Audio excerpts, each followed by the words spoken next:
Allahu Akbar, Allahu Akbar. Drink this quickly, the time is almost up. Thank you, Ammi. That was a wonderful meal. It truly is the most wonderful time of the year. Ramadan Kareem, brother. रखकर कहा, क्या यह तुम्हारी थैली है?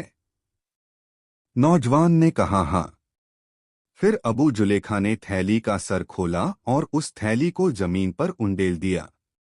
अब वो तीनों इन सोने के सिक्कों को गिनने लगे तो वह पूरे 1000 निकले। यमनी नौजवान ने सिक्कों की थैली कंधे पर रखी और चल दिया। अबू जुलेखा और उसकी बेटियों की आंखें हैरत से खुली की खुली रह गई। चंद लम्हों के बाद अबू जुलेखा ने नजरें उठाकर देखा तो वह यमनी नौजवान वापस आ रहा था। अबू जुलेखा गमगीन हालत में बैठा हुआ था। उसे देखकर धीमी सी आवाज में कहने लगा, बेटा कैसे आना हुआ? उस यमनी नौजवान ने जवाब दिया, अल्लाह के नेक बंदे, मेरे बाप ने जब वफात पाई तो उनके पास 5000 सोने के सिक्के थे। उन्होंने मरने से पहले मुझे वसीयत की थी कि मेरा साजो सामान बेचकर हज का खर्च बना लेना और उस माल में से 1000 सोने के सिक्के उस शख्स को देना जो अल्लाह पर तवक्कुल करता हो और बहुत गरीब हो।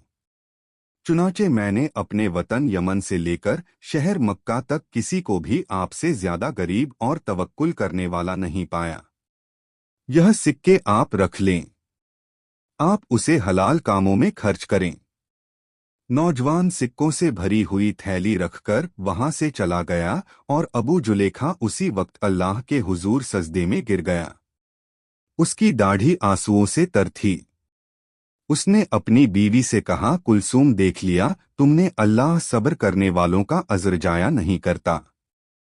हमने अपने आप को हराम के एक सिक्के से बचा लिया तो अल्लाह ने हमें हलाल के जरिए 1000 सिक्के अता किए।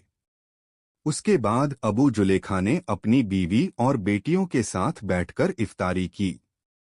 नमाज अदा करने के बाद अबू जुलेखा घर से बाहर निकलने लगा तो बीवी ने कहा, आप कहाँ जा रहे हैं?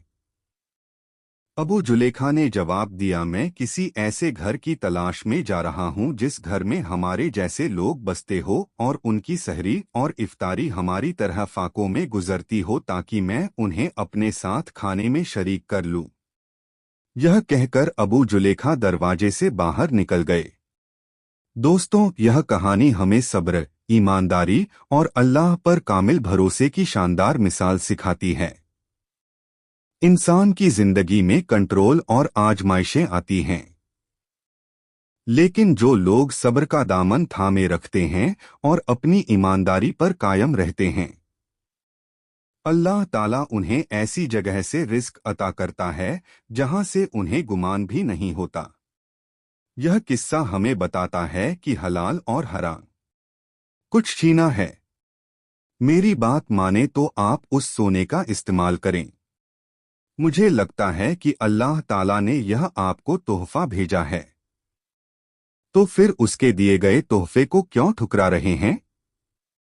अगर आप यह सोचते हैं कि अल्लाह आपसे इन सोने के सिक्कों के बारे में सवाल करेगा, तो आप यह क्यों भूल जाते हैं कि वह आपसे भूखी बीवी और लाचार बेटियों के बारे में भी सवाल करेगा। जिसके बाद अबू जुलेखा दिल में सोचने लगा कि मैं इसमें से सोने के कुछ सिक्के खर्च कर लूं।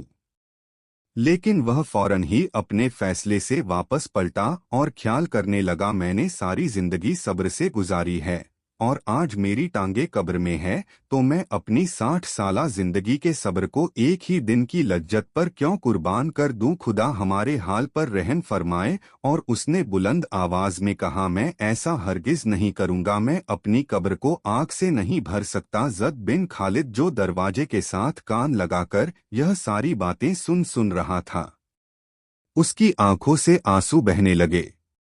उसे अबू जुलेखा की बेबसी पर अफसोस होने लगा। उसने उसी वक्त अबू जुखा का दरवाजा खटखटाया। अबू जुलेखा फौरन बाहर आया। जद बिन खालिद अबू जुलेखा को गले से लगाकर रोने लगा, ऐ अल्लाह के बंदे, मैं कुर्बान जाऊं तेरे सब्र पर।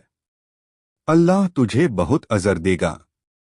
तुम मुझे बताओ, मैं तुम्हारी क्या खिदमत कर सकता हूं? अबू जुलेखा ने जवाब दिया, ए खुदा के बंदे, तुम पहले ही मेरी बहुत मदद कर चुके हो।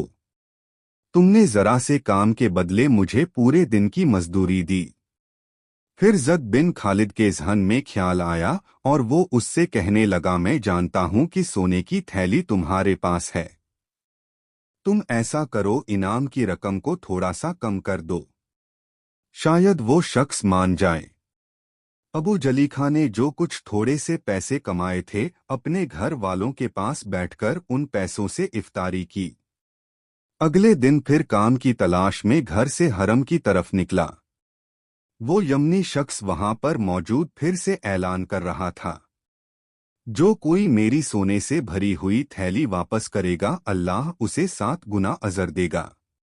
अबू जलीखा फिर से हाथ बुलंद करके अर्ज करने लगा, ए नौजवान, मैंने तुमसे पहले भी कहा था कि मक्के में बहुत गरीब लोग रहते हैं। शायद वो थैली किसी खौफ खुदा रखने वाले को मिल जाए और वह तुम्हें इनाम के लालच में वापस कर दे। चलो तुम 100 सोने के सिक्के ना सही 10 का ही ऐलान कर दो। उसने कहा, हरगिज नहीं। मेरा फैसल, थोड़ी सी मुश्किलात इंसान को गलत रास्ते की तरफ ले जा सकती है, लेकिन जो लोग अपने ज़मीर की आवाज सुनते हैं वही आखिर में सुरखरू होते हैं। इस कहानी से हमें दूसरों की मदद करने और अपनी खुशियों को दूसरों के साथ बांटने का सबक भी मिलता है। जब अल्लाह ताला किसी को नवाजता है तो उसका बेहतरीन इस्तेमाल यही है कि इस नेमत को उन लोगों तक पहुंचाया जाए जो मोहताज हैं। इस तरह न सिर्फ अल्लाह की रज़ा हासिल होती है बल्कि हकीकी खुशी और सुकून भी मुयस्सर आता है। दोस्तों, अगर आपको हमारी आज की वीडियो पसंद आई हो तो इसे लाइक करें।